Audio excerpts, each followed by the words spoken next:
Assalamualaikum warahmatullahi wabarakatuh. Badhe tanglet Gus, kula sepandi candi.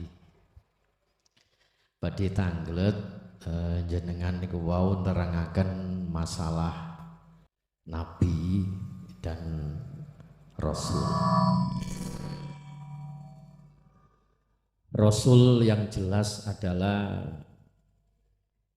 tidak untuk dirinya sendiri, namun risalah disampaikan kepada umatnya.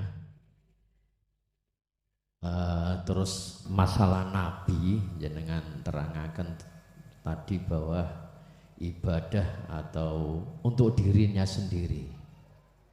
Sing kula tangletaken Gusti Allah ngersakaken nyiptakaken nabi niki cara amanat atau tugas niku nopo ngoten to. Kok sampai nabi itu lebih banyak daripada jumlah rasul? Niku pertanyaan yang pertama. Nomor kali masalah nabi bahwa diterangkan sampai detik ini ada beberapa nabi yang masih hidup. Contoh Nabi Khidir, Nabi Isa. Lah niki sampai detik niki atau nanti sampai kapan ada penugasan nopo untuk Nabi Khidir atau nabi yang Allah masih menghidupkan sampai detik ini? Matur suwun.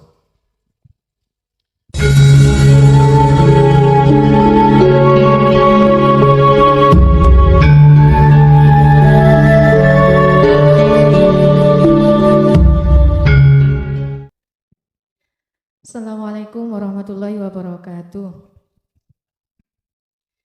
Gus, kami dari Malang, badhe tanglet berkaitan dengan kholwat.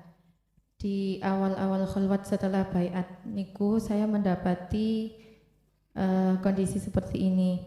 Waktu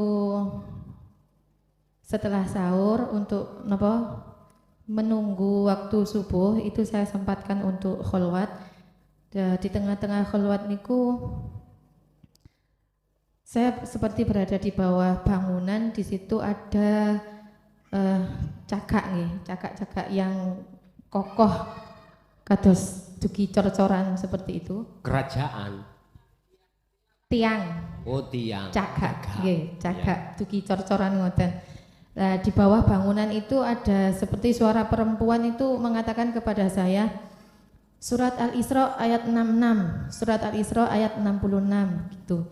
Lah, yang ingin saya tanyakan maksud dalam Al-Qur'anul Qadim untuk ayat 66 Surat Al-Isra niku nopo? Itu saja dari saya. Terima kasih. Wassalamualaikum warahmatullahi wabarakatuh. Waalaikumsalam warahmatullahi wabarakatuh. Surat Al-Isra ayat 66. Rabbukumul ladzi yujzi lakumul fulka fil bahri litabtaghu min fadli. Innahu kana bikum rahima. Tuhanmulah yang melayarkan kapal-kapal di lautan untukmu, agar kamu mencari karunia-Nya. Sungguh Dia Maha Penyayang terhadap. Niki konteke jangan dilihat secara syariat. Kalau sampai lihat secara syariat, angin. Sebab yang membentangkan layar dan meniup layar itu angin. Khawatirku jatuhnya imanmu, Allah iku berupa angin. Terus apa bedanya mbek entut? Mbek angin lho ya.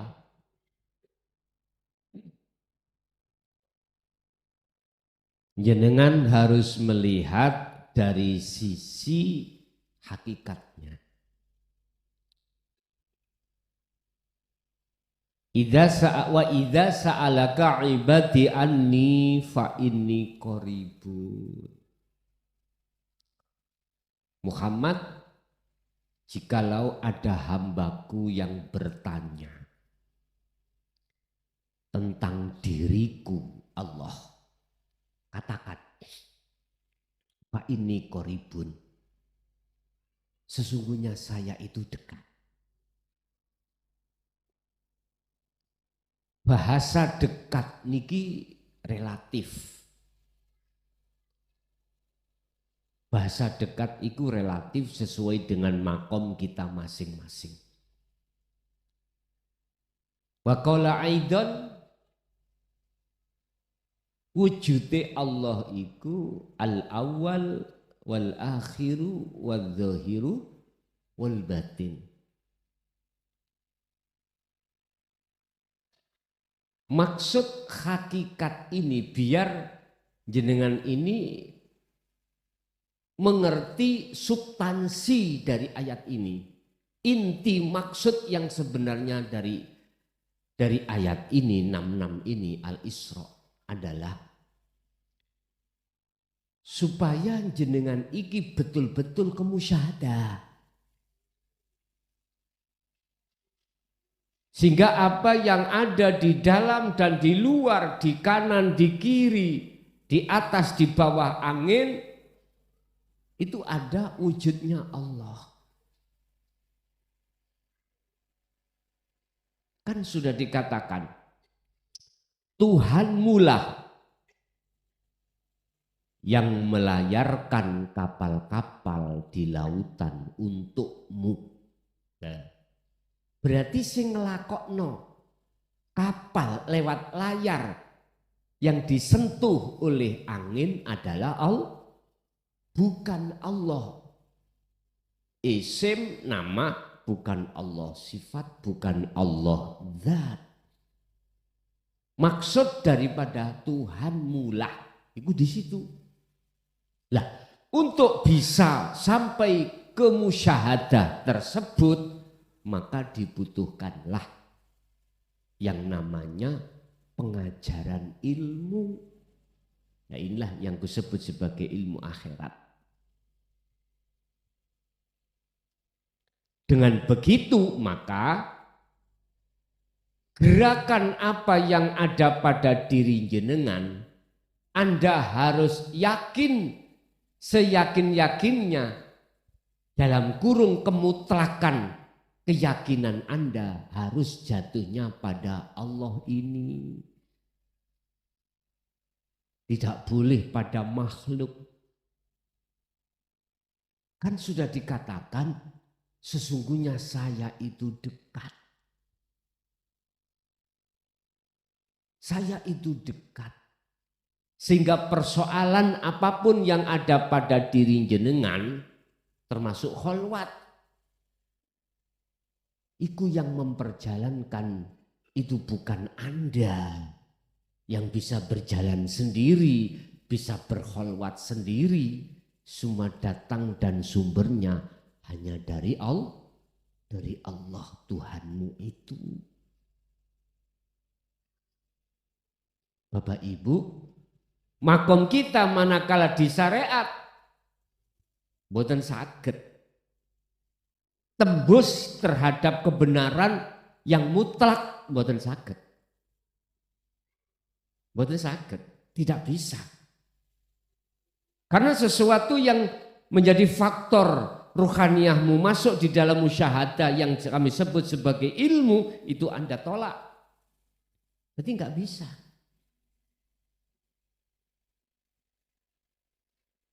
Yo, kalau sudah tahu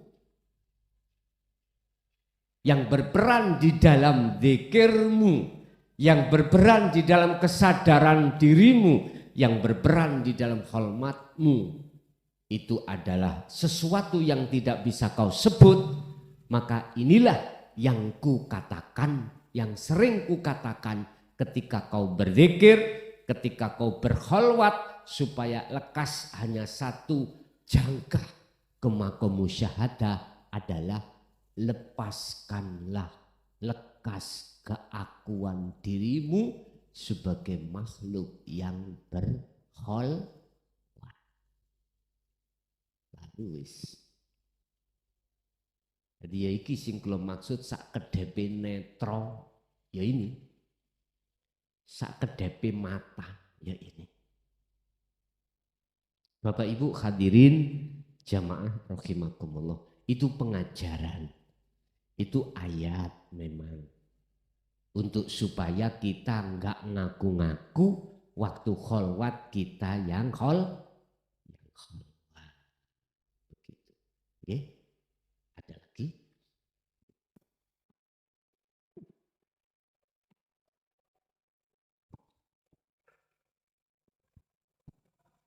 Assalamualaikum warahmatullahi wabarakatuh.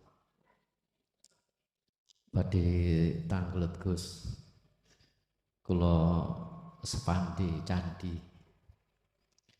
Badhe tanglet jenengan niku wau nerangaken masalah nabi dan rasul. Rasul yang jelas adalah tidak untuk dirinya sendiri, namun risalah disampaikan kepada umatnya. Terus masalah nabi jenengan terangaken tadi bahwa ibadah atau untuk dirinya sendiri. Sing kula tangletaken Gusti Allah ngersakaken nyiptakaken nabi niki cara amanat atau tugas niku nopo ngoten to. Kok sampai nabi itu lebih banyak daripada jumlah rasul. Niku pertanyaan yang pertama. Nomor kali masalah nabi bahwa diterangkan sampai detik ini ada beberapa nabi yang masih hidup. Contoh Nabi Khidir, Nabi Isa. Lah niki sampai detik niki atau nanti sampai kapan ada penugasan nopo untuk Nabi Khidir atau nabi yang Allah masih menghidupkan sampai detik ini? Matur suwun. Pertama, yang disampaikan Nabi khusus urusan ibadatul jawareh yang sesuai dengan syariat pada zamannya masing-masing. Urusan hakikat makrifat itu tempatnya ada di Rasul. Jadi Nabi tugasnya untuk menciptakan suasana di dohiriyah itu berakhlak istimaiyah. Artinya biar ada kolerasi antara si A dengan si B. Cara hukum cek gak ngenggo karepe dhewe. Jawareh. Yes. Nomor 2, sampai kapan Nabi yang belum meninggal ini akan ditugaskan lagi. Di dalam Al-Quran sudah disebutkan sebagai penerus syariatnya Kanjeng Nabi Muhammad itu adalah nanti diutuskannya namanya Nabi Isa. Dan itu Allah turunkan di detik-detik akhir zaman dengan membawa 3 visi dan misi. Mungkin bisa kita lihat di dalam Al-Quran. Visi yang pertama adalah merobohkan salib. Artinya salib-salib ning gereja dirobohno ya ora. Ora. Menjunjung tinggi nilai syariatnya Rasulullah Muhammad. Apa syariatnya Rasulullah? Bernuansa hakikat. Syariat Muhammad itu sudah menjadi hakikat. Kul in kuntum tuhibbunallaha fattabi'uni. Katakan Muhammad, jikalau kau ingin cintamu diterima oleh Allah, fattabi'uni, kau harus mengikuti aku, kata Rasul. Apa? Ajar aku. Ajaran yang bagaimana? Ya syariatku ini yang menjadi hakikat.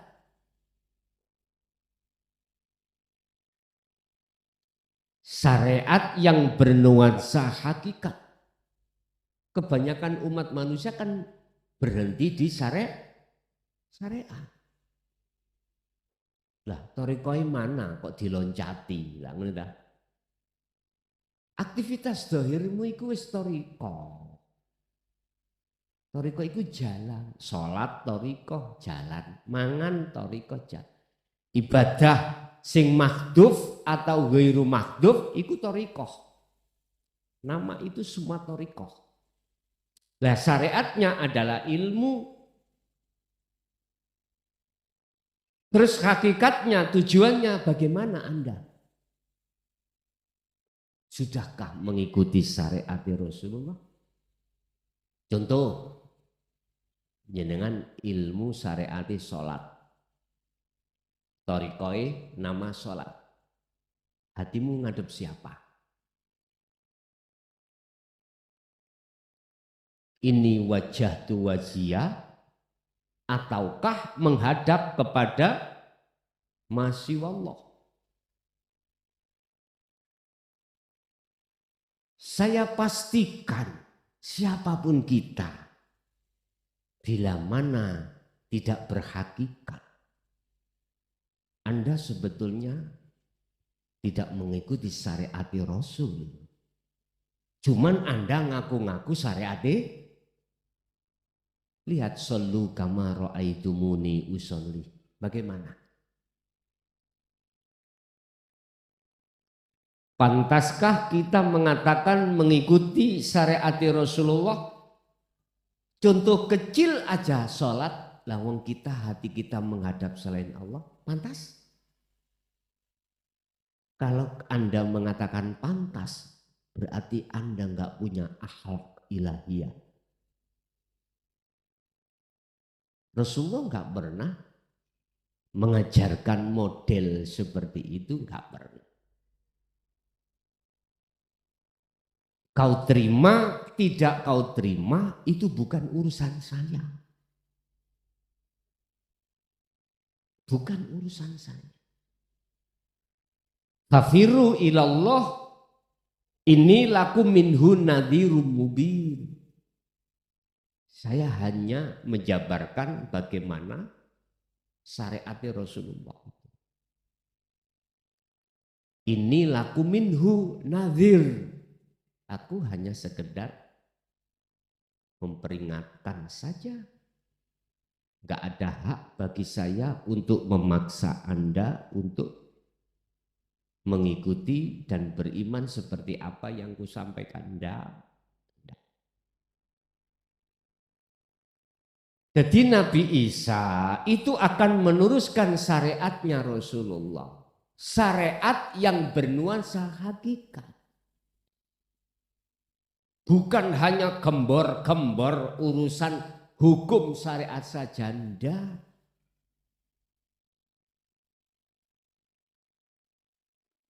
Itu kita ketahui, bisa kita ketahui keabsahan syariat Rasulullah. Coba dibuka di dalam surah Ali Imran ayat 31.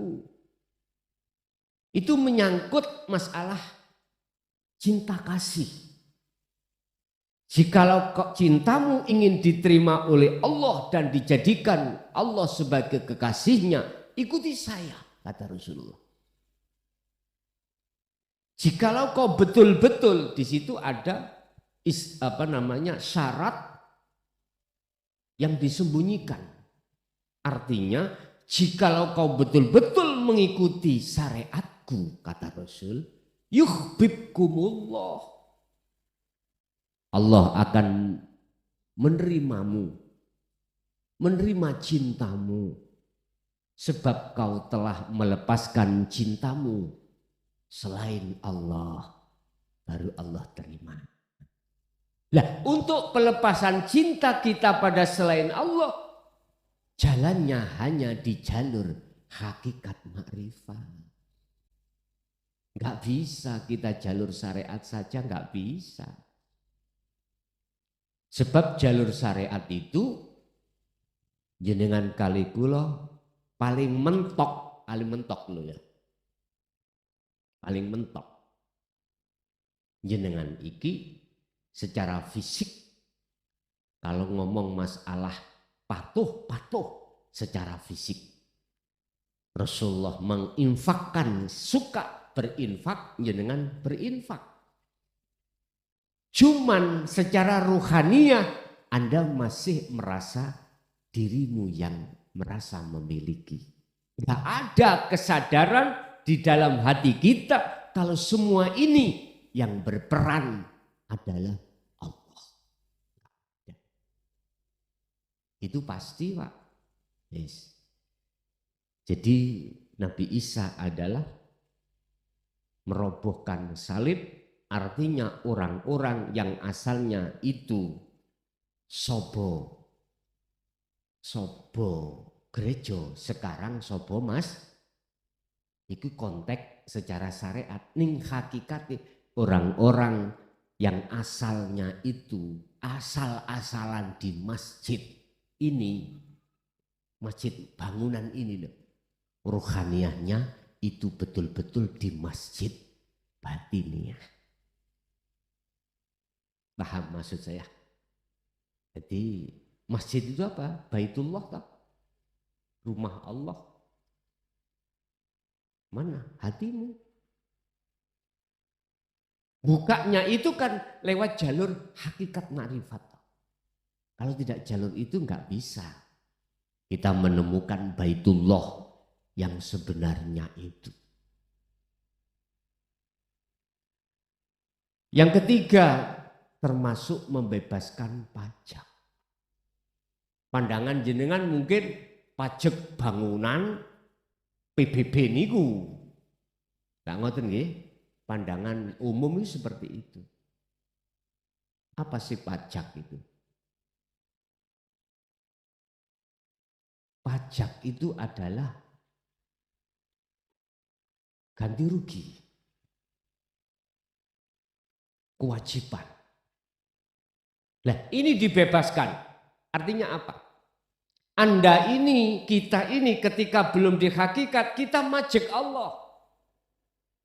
Sholat harus diganjar.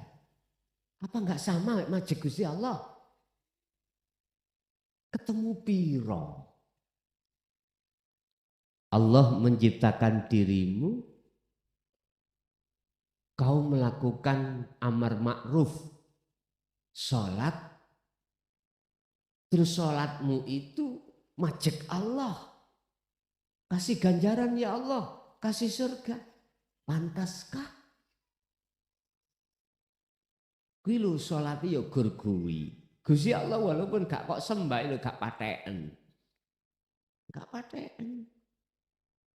Iki bahasa hakikat lho ya. Bahasa hakikat.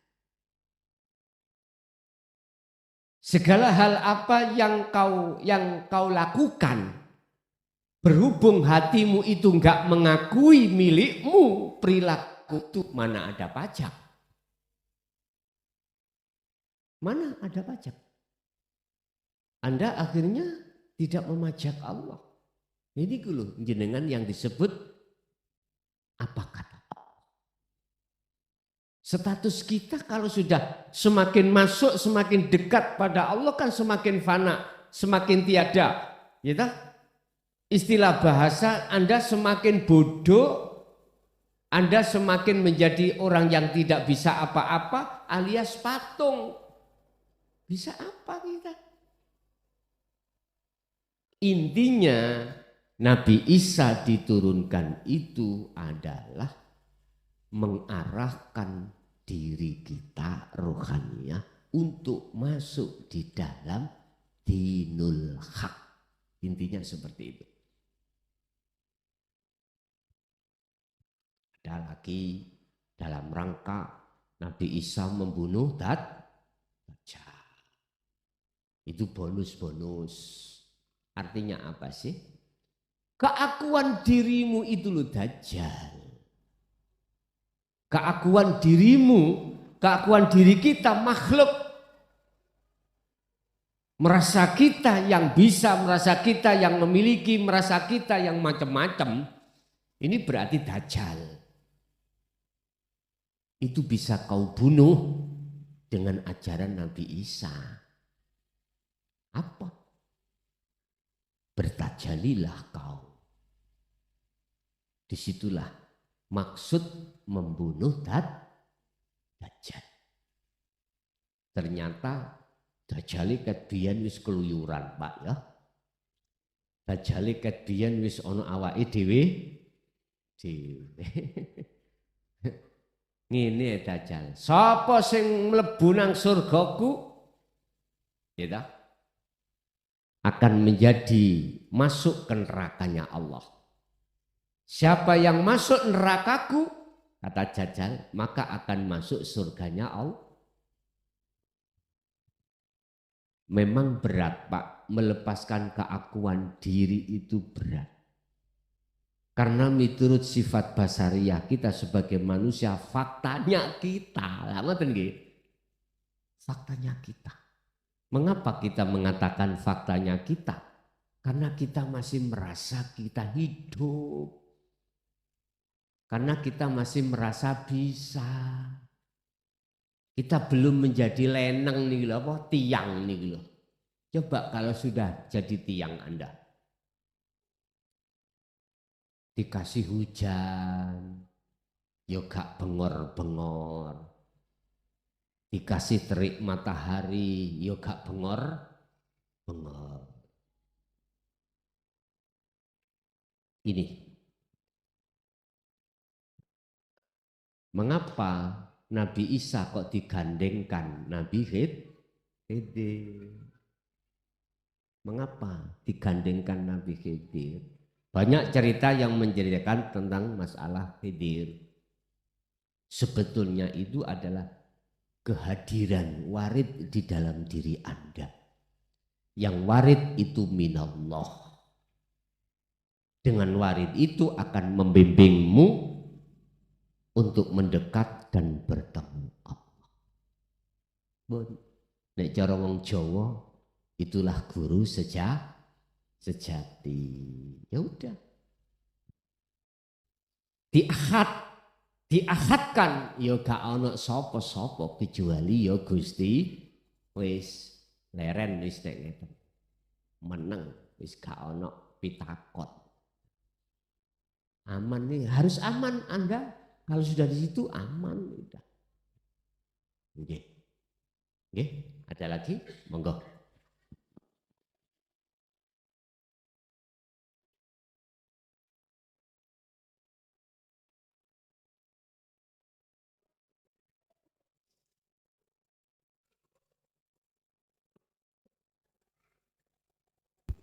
Assalamualaikum warahmatullahi wabarakatuh.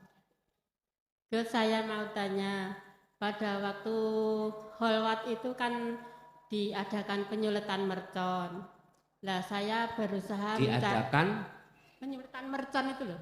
Oh, nyumet mercon. Yeah. Lah terus saya berusaha mencari mercon saya. Mercon saya itu setelah meletus itu bergambar itu loh. Apa? Togok. Kuda. Kuda. Kira-kira artinya apa, Gus? Assalamualaikum. Waalaikumsalam warahmatullahi wabarakatuh. Kanjeng Nabi ku kalau mengistilahkan nafsu itu laksana kuda. Kuda itu ada kalanya liar, ada kalanya jinak. Tapi sejinak-jinak kuda kadang-kadang yang ngerikit, nyokot, nyepak. Nafsu itu sejinak-jinak nafsu. Jikalau rohaniyah kita keluar dari musyahadah, selalu diintimidasi. Jadi kuda itu laksana nafsu, cuman kudane wau liar napa mboten. Wis, empun dijawab. Nek kudane liar berarti jenengan kedah semakin sregep oleh kholwat. Kalau sudah jinak, ya jangan lepas kekholwatanmu itu pada Allah. Hanya itu.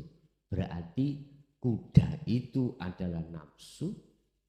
Kalau baginda Rasul ketika saat mi'raj ya numpak kuda. Nafsu, kehendak. Makanya ada malaikat muqarrabin yang memegang kendalinya itu menunjukkan bahwasanya sejinak apapun nafsu itu, dia itu pasti akan mengintaimu. Lah, malaikat muqarrabin gak kepingin Kanjeng Nabi iku jatuh waktu mi'raj, digecokilah kuda itu oleh malaikat muqarrabin. Berarti menunjukkan bahwasannya nafsu sejinak apapun dia itu masih punya karakter untuk mencelakakan kita. Apa yang harus kita siasati? Kembali lagi, ya ayyuhalladzina amanu dzkurullaha dzikron katsira. Perbanyak terus zikir sirul asrarmu dalam setiap saat dan waktu. Masih ada?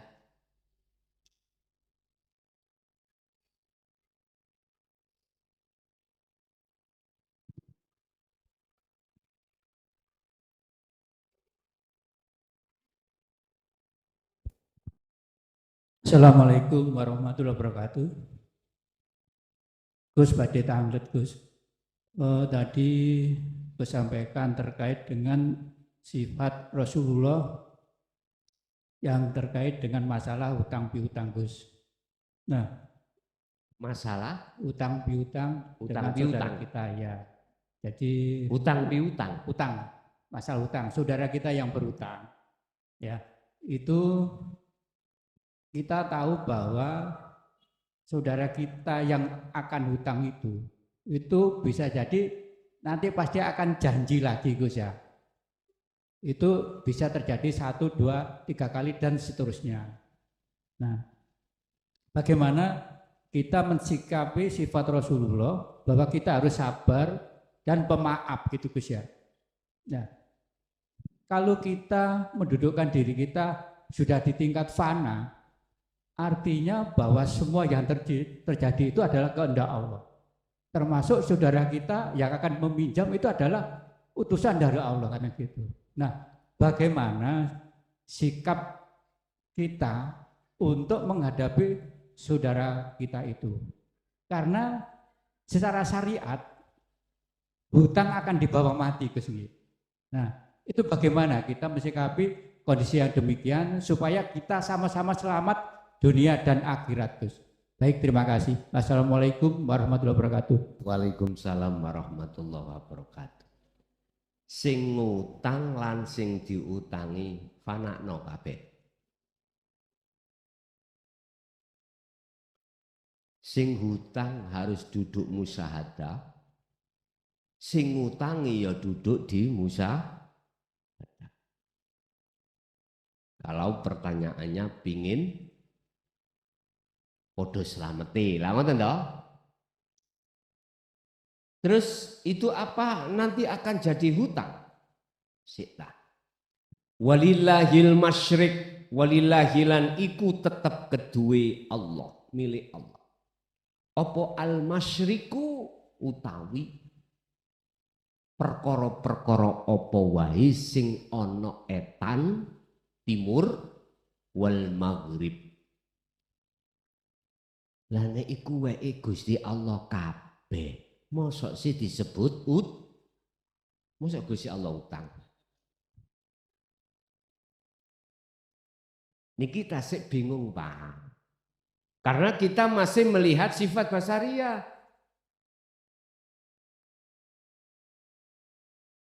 Belum bisa lepas sifat basariyah. Makanya tadi pertanyaannya bagaimana podo selameti lalu toh? Ya sing utang ambek sing ngutangi podo-podo duduk di musyahadah.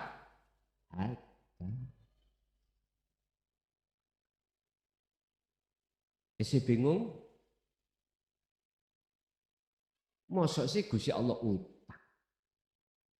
Wong iku wae Allah. Sama dengan gini loh Pak.